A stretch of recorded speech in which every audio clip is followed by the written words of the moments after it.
Hello friends, स्वागत है आप सभी का उत्तर प्रदेश की टॉप 20 न्यूज में। आइए जानते हैं 20 महत्वपूर्ण खबरें, साथ ही देश दुनिया की भी कुछ खास खबरें हैं। आम नागरिकों को क्या सरकार फायदा देने वाली है, इसके बारे में बताएंगे, क्योंकि कैबिनेट की बड़ी बैठक हुई जिसमें कई अहम प्रस्तावों पर मुहर लग गई है। फिलहाल अब आपको बता दें, आटे की कीमत कम कर दी गई है 7 रुपए तक, यानी आपको आटा अब सस्ता मिलेगा। वही गर्भवती महिलाओं के लिए भी कई बड़ी सुविधा दी गई है। किसान सम्मान निधि 2000 रुपए इस डेट को आने वाला है, ये भी आपको बताएंगे। साथ ही पोस्ट ऑफिस के इस स्कीम में अगर आप अपना पैसा लगाएंगे तो आपका पैसा डबल हो जाएगा। आपको एक सही जानकारी दी जा रही है और साथ ही आपको कुछ ऐसे बैंक के नाम भी बताने वाले हैं जिसमें एफडी पर सबसे ज्यादा ब्याज आपको मिल रहा है। तो ये वीडियो आज का बेहद इंपॉर्टेंट है, बेहद खास है। इस वीडियो को आप अंत तक जरूर देखिएगा, क्योंकि इससे आपको एक सही जानकारी और फायदे वाली खबर मिलने वाली है। तो हमारे साथ आप अंत तक बने रहिए। चलिए शुरू करते हैं। बात करें पहले खबर की, तो सरकार ने दी है अच्छी खबर। आटे की कीमतों में 7 रुपए तक की गिरावट आ जाएगी। पिछले 15 दिनों में आटों की कीमतों में गिरावट आई है, आगे और भी कीमत कम हो जाएगा। आटे की बढ़ते रेट पर काबू पाने के लिए सरकार ने गेहूं को ओपन मार्केट में बेचने का फैसला किया था। जी दोस्तों, खुदरा महंगाई दर एक बार फिर से 6% के पार निकल गई है। आंकड़े बता रहे हैं कि खाने पीने की वस्तुएं जनवरी में महंगी हुई है, लेकिन पिछले कुछ दिनों से आटे की कीमतों में गिरावट आई है। लगभग एक साल में बढ़ रहे आटों के दाम 15 दिनों में 6 रुपए तक कम हो गए हैं। आने वाले 10 दिनों में आटे की कीमत लगभग 4 से 5 रुपए और सस्ता हो जाएगा। इस गिरावट के बाद मार्केट में आटे का भाव 25 रुपए 26 रुपए प्रति किलो हो जाएगा। फिलहाल अभी 35 से 38 रुपए का आपको आटा मिल रहा है। अच्छा, वहीं पर कैबिनेट की बैठक हुई जिसमें कई अहम प्रस्तावों पर मुहर लग गई है। गन्ने के मूल्य में कोई वृद्धि नहीं होगी, सरकार का बड़ा फैसला है। वहीं संविदा कर्मियों को 7वें वेतन का लाभ भी मिलेगा। जानिए योगी कैबिनेट के कुछ अहम प्रस्तावों के बारे में, अहम फैसलों के बारे में। उत्तर प्रदेश के गन्ना किसानों के लिए बुरी खबर है। फिलहाल प्रदेश में मौजूदा पेराई सत्र में गन्ने के मूल्य में कोई बढ़ोतरी नहीं हुई है। इसका फैसला यूपी कैबिनेट की बैठक में लिया गया है। कैबिनेट बैठक के बाद वित्त मंत्री सुरेश खन्ना ने बताया कि कैबिनेट बैठक में 11 अहम प्रस्तावों पर मुहर लगी है। पिछले वर्ष की तरह इस वर्ष भी अर्ली 350 और सामान्य 340 और अन्य 335 प्रति क्विंटल गन्ने का मूल्य तय किया गया है। वही संविदा कर्मियों को 7वें वेतनमान का लाभ देने के लिए 29 करोड़ का व्यय भार आएगा। एक्सरे टेक्नीशियन और एक्सरे लैब टेक्नीशियन के लिए परिषद का गठन करने का फैसला भी लिया गया है। जब दोस्तों यूपी स्टाम्प रजिस्ट्रेशन विभाग समूह ग और घ की सेवा नियमावली में भी संशोधन किया गया है। कैबिनेट ने हरदोई लखनऊ बॉर्डर और टेक्सटाइल पार्क के लिए भी भूमि हस्तांतरण के प्रस्ताव पर अपनी मुहर लगा दी है। वही यूपी बोर्ड का एग्जाम आज से शुरू हो रहा है, तो सभी स्कूलों में बनेगी पार्किंग, आदेश हुआ जारी। इसमें जाम की समस्या से मिलेगा समाधान, जिससे जनता को बेहद परेशानी होती है। इसको लेकर कुछ अप्रिय घटना भी घटित होने की संभावना बनी रहती है। यही कारण है कि माध्यमिक शिक्षा बोर्ड के सभी विद्यालयों में अनिवार्य रूप से पार्किंग की व्यवस्था करने का आदेश जारी कर दिया गया है। यूपी बोर्ड परीक्षा में परीक्षार्थियों और उनके साथ आने वाले अभिभावकों के साथ आम जनमानस को जाम की समस्या से बचाने के लिए शासन ने इसका निर्देश जारी किया है, जिसमें सभी स्कूलों में अब बनेगी पार्किंग।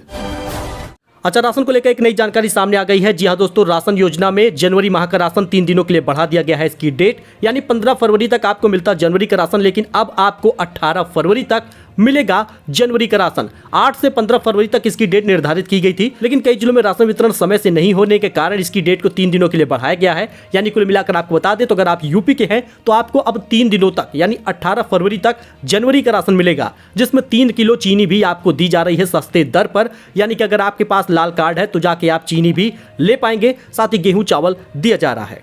और ये बात कर ले फरवरी माह के राशन का, तो फरवरी महीने में आपको 22 तारीख से राशन मिल सकता है फरवरी का। यानी इसी फरवरी में आपको जनवरी का राशन तो दिया ही जा रहा है, लेकिन फरवरी का राशन भी इसी महीने से वितरण शुरू हो जाएगा। और बात करें पीएम किसान सम्मान निधि योजना की, तो अब तक का सबसे बड़ा अपडेट आ गया है, क्योंकि होली से पहले आपको मिलेगा 2000 रुपए। अगर 12वीं किस्त का पैसा नहीं आया है, ई-केवाईसी कराए थे, तो कुल मिलाकर 4000 रुपए आएगा। ये बिल्कुल कंफर्म हुआ है। जी हाँ, आपको बताते हैं इसमें क्या पूरा अपडेट है। प्रधानमंत्री किसान सम्मान निधि 13वीं किस्त को लेकर देश के करोड़ों किसानों को बेसब्री से इंतजार है। फिलहाल 6000 रुपए हर साल आता है, लेकिन अब आपको बता दें, मीडिया रिपोर्ट की बात करें तो सरकार किसानों को होली तक गिफ्ट देने वाली है। जी हाँ दोस्तों, आपको बता दें, केंद्र सरकार होली गिफ्ट देने की तैयारी में है। ऐसी उम्मीद की जा रही है कि होली से पहले पीएम किसान सम्मान निधि की 13वीं किस्त 2000 रुपए खाते में ट्रांसफर की जाएगी। मीडिया रिपोर्ट की माने तो सरकार ने इसके लिए तैयारी भी कर ली है। राज्यों में इसके लिए डेटा मांग लिया गया है, यानी चाहे वो यूपी हो, मध्य प्रदेश हो, जम्मू कश्मीर हो या पश्चिम बंगाल हो, इन सभी जगहों पर राज्यों से डेटा मांग लिया गया है किसान लाभार्थियों का। और डेटा एकत्र होने के बाद किसान किस्त ट्रांसफर कर दी जाएगी। और आपको बता दें, इसमें सिर्फ 1 हफ्ते का समय लगेगा, या मार्च के पहले सप्ताह में आपको खाते में पैसा मिल जाएगा होली से पहले तक। वही गर्भवती महिलाओं के लिए भी बड़ी खुशखबरी है, क्योंकि निजी अल्ट्रासाउंड केंद्रों पर फ्री में होगा सोनोग्राफी टेस्ट। जी हां, ऐसे होगा पेमेंट। जननी शिशु सुरक्षा कार्यक्रम यानी JSSK और प्रधानमंत्री सुरक्षित मातृत्व अभियान, हर माह की 9 और 24 तारीख को गर्भवती महिलाओं की प्रसव पूर्व निःशुल्क अल्ट्रासाउंड जांच की सुविधा दी जाती है। लेकिन अब आपको बता दें, वाराणसी जिले में चयनित निजी अल्ट्रासाउंड केंद्रों पर गर्भवती महिलाएं निःशुल्क जांच करवा सकेंगी। PPP मॉडल पर शुरू इस सुविधा के तहत निजी केंद्रों पर जांच कराने के लिए महिलाओं को ई-रूपी बार कोड दिया जाएगा। जांच केंद्र संचालक की ओर से बार कोड के स्कैन करने पर उनके खाते में अल्ट्रासाउंड जांच का पैसा चला जाएगा। अभी यह व्यवस्था काशी विद्यापीठ ब्लॉक के एक केंद्र पर शुरू किया गया है और ऐसे ही यूपी के सभी जिलों में यह चालू होगा। दोस्तों, एक बड़ा अपडेट ये भी सामने आ गया है कि अब बिना इंटरनेट के भी आप कर सकेंगे मोबाइल से पेमेंट, क्योंकि HDFC बैंक ने शुरू किया है ऑफलाइन भुगतान पायलट। जी हां दोस्तों, अगर सब कुछ ठीक रहा तो बिना नेटवर्क के भी अब आप ऑफलाइन पेमेंट करने में सक्षम होंगे। RBI के सैंडबॉक्स प्रोग्राम के तहत HDFC बैंक ने पायलट प्रोजेक्ट शुरू कर दिया है। आइए आपको बताते हैं इसके बारे में कुछ बड़ा अपडेट। दरअसल देश की सबसे बड़ी निजी क्षेत्र के बैंक यानी HDFC बैंक ने सोमवार को कहा कि वह बैंकिंग सेक्टर में नए तौर तरीकों के परीक्षण के लिए ऑफलाइन मोड में डिजिटल भुगतान को शुरू करने का प्रयास कर रहा है। यानी आने वाले समय में आप ये देख पाएंगे कि HDFC बैंक के अगर आप ग्राहक होंगे तो आप ऑफलाइन पैसा भी ट्रांसफर कर पाएंगे। अच्छा, वहीं पर दोस्तों, पोस्ट ऑफिस के इस स्कीम में मिलेगा आपको सबसे ज्यादा फायदा। अब जल्द हो जाएगा आपका पैसा डबल। अगर आप भी सोचते हैं कि आप अपना पैसा इन्वेस्ट करें और आपका पैसा जल्द से जल्द डबल हो जाए, तो ये सबसे बढ़िया स्कीम है। पैसा डबल करना किसे अच्छा नहीं लगेगा, मगर आपको बता दें, निवेश करने का प्लान आपको पता होना चाहिए। मोदी सरकार की इस स्कीम में इन्वेस्ट करके आप अपने पैसे को ज्यादा मुनाफा पा सकते हैं। इस स्कीम की खासियत है कि पैसा 123 महीने में डबल हो जाएगा। पोस्ट ऑफिस की ये खास स्कीम अपने ब्याज के दम पर सिर्फ 123 महीने में पैसों को दोगुना करती है। आपको बता दें, केंद्र सरकार ने पोस्ट ऑफिस के स्मॉल सेविंग स्कीम की ब्याज दरें 1.10% तक बढ़ा दी है। यानी किसान विकास पत्र की दरों में 20 बेसिस पॉइंट का इजाफा हुआ है। 120 महीने में पैसा आपका डबल होगा। जी आपको बता दें, किसान विकास पत्र पे अभी 7.20% का इंटरेस्ट रेट मिल रहा है। तो अगर आप भी FD करते हैं तो आपको ये 7 बैंकों के बारे में जान लेना चाहिए, क्योंकि 9% तक का ब्याज मिल रहा है। आपको सभी बैंकों के बारे में एक एक करके जानकारी देने वाले हैं। दरअसल रिजर्व बैंक की ओर से रेपो रेट में मई के बाद 6वीं बार बढ़ोतरी की गई है। इस कारण लोन का ब्याज बढ़ने के साथ बैंक योजनाओं के ब्याज में भी इजाफा हुआ है। यहाँ कुछ ऐसे बैंकों के बारे में हम आपको जानकारी देंगे, यानी FD पर 9% तक का आपको ब्याज मिलेगा। सबसे पहले बात कर ले फिनकेयर स्मॉल फाइनेंस बैंक का, तो FD पर आपको 8.11% का ब्याज मिल रहा है और सीनियर सिटीजन को 8.71% का न्यूनतम ब्याज दिया जा रहा है। और बात कर ले IDBI बैंक की, तो FD में सीनियर सिटीजन को 8% का ब्याज मिल रहा है और साथ ही आम नागरिकों को 7.25% का ब्याज मिल रहा है। वही बंधन बैंक की बात कर ले तो FD पर सीनियर सिटीजन को 8.50% का ब्याज दिया जा रहा है। 600 दिन के टेन्योर पे ये मिलेगा। और इसके साथ ही यस बैंक 35 महीने की FD पर 8.25% का ब्याज दे रहा है। तो बात कर ले सूर्योदय फाइनेंस बैंक के 999 दिन के प्रीमियम पर, तो सीनियर सिटीजन को 8.76% का ब्याज मिल रहा है। RBL बैंक 725 दिन की FD पर 8.30% का ब्याज दे रहा है और उज्जीवन फाइनेंस बैंक 80 वीक के लिए FD पर 8.75% का ब्याज दे रहा है, जिसमें IDBI बैंक सबसे ट्रस्टेड बैंक है। और आपको बता दें, फिनकेयर बैंक पे भी आप अपना FD कर सकते हैं। सो दोस्तों, अगर आप भी वीकेंड पर कहीं घूमना चाहते हैं तो सुल्तानपुर कुछ कम नहीं है, क्योंकि यहाँ पर टॉप टूरिस्ट प्लेस है और आपको हम इसके बारे में बताने वाले हैं। उत्तर प्रदेश के प्रमुख जिलों में से सुल्तानपुर भी एक सबसे बेस्ट जिला है।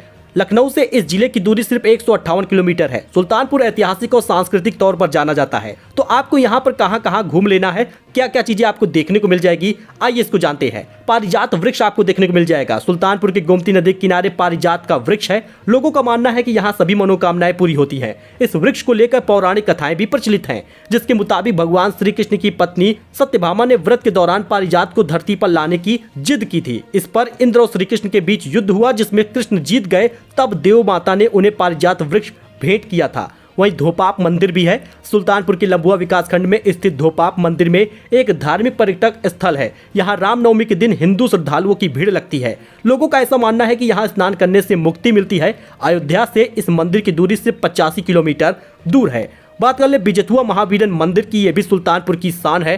जी हाँ दोस्तों, बिजथुआ महावीरन मंदिर हिंदू धर्म के श्रद्धालुओं की आस्था का प्रतीक है। धार्मिक कथाओं के मुताबिक भगवान राम रावण युद्ध के दौरान हनुमान लक्ष्मण के लिए संजीवनी लाने जा रहे थे। तब वे दैत्य कालनेमी नाम के राक्षस ने वेश बदलकर उनकी यात्रा में विघ्न डालने की कोशिश की थी। जब हनुमान ने उसका वहीं पर वध कर दिया, फिर कुंड में स्नान कर वहां से चले गए।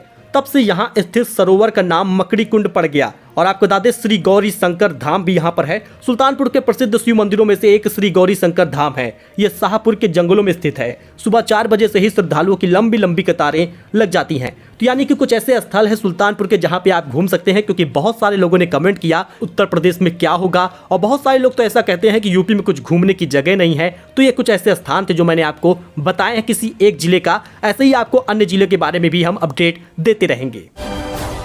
चलिए बात कर लेते हैं यूपी गोल्ड सिल्वर प्राइस का। तो आगरा में सोने में बढ़ोतरी हुई है। कानपुर, आगरा और बरेली में स्थिर है सोना। जी दोस्तों, भारतीय सराफा बाजार ने सोना चांदी के रेट जारी कर दिए हैं। आगरा में सोने के दाम में बढ़ोतरी हुई है और कानपुर बरेली में चांदी स्थिर है। तो पूरा अपडेट जान लीजिए कहाँ पे क्या दाम है। कानपुर में सोना जो है वो 58,100 रुपए 10 ग्राम है और 67,700 रुपए प्रति किलो चांदी है। आगरा में सोने के दाम 58,300 रुपए प्रति 10 ग्राम है और 67,700 रुपए प्रति किलो चांदी है। गोरखपुर में सोने का दाम जो है वो 58,500 रुपए प्रति 10 ग्राम है और 67,500 रुपए प्रति किलो चांदी है। बरेली में जो सोने का दाम है वो 58,000 है और चांदी 67,200 रुपए है। अच्छा वहीं पर योगी सरकार का बड़ा फैसला है। योगी आदित्यनाथ सरकार बदलेगी परंपरा, अब यूपी के जिलों में भी होगी कैबिनेट की मीटिंग। जी हां दोस्तों, योगी सरकार राजधानी में कैबिनेट की बैठकों में परंपरागत ढर्रे को बदलेगी। सीएम योगी आदित्यनाथ ने कहा है कि कैबिनेट की बैठकें जनहित की नीतियों को सबसे महत्वपूर्ण और औपचारिक माध्यम है। इससे प्रदेश के दूसरे शहरों को भी जोड़ा जाना चाहिए। इसलिए कैबिनेट की बैठकें अब राजधानी के अलावा दूसरे महत्वपूर्ण शहरों में भी होगा। यानी आने वाले समय में उत्तर प्रदेश का कोई भी जिला हो, 75 जिलों में से कहीं पर भी अब कैबिनेट बैठक सरकार कर सकती है। दोस्तों, आज से यूपी बोर्ड का एग्जाम शुरू हो चुका है। तो आपको कुछ नियमों का पालन करना होगा और आपको बता दें, चाहे आपकी ड्यूटी ही लग रही हो, अगर आप यूपी बोर्ड के 10वीं 12वीं परीक्षा में ड्यूटी आपकी लग रही है या आप एक छात्र हैं, तो इस बात को ध्यान समझ ले कि आपको नकल पर बिल्कुल भी ध्यान नहीं देना है, क्योंकि सरकार अगर नकल करते हुए पकड़ी तो NSA लागू हो जाएगा। जी हाँ दोस्तों, 58 लाख से अधिक छात्र होंगे इसमें शामिल और आपको ऐसी कोई भी घटना, ऐसी भी कोई भी कार्य नहीं करने हैं। मुख्यमंत्री योगी आदित्यनाथ ने 16 फरवरी से होने वाले उत्तर प्रदेश बोर्ड परीक्षाओं को लेकर बड़ा फैसला किया है। नकल मुक्त और पारदर्शी बनाने के लिए इस अनुचित अभ्यास में शामिल लोगों को खिलाफ रासुका लगाने का सख्त निर्देश जारी कर दिया है। ऐसे में आप इन सभी चीजों से जरूर बचें। दोस्तों, ये कुछ अपडेट था जो आपके साथ शेयर किया गया है। आई होप आपको ये पसंद आया होगा। ऐसी जानकारी अपडेट के लिए आप हमारे साथ जुड़े, चैनल को सब्सक्राइब करें। मिलते हैं नए अपडेट में नई जानकारी के साथ। धन्यवाद।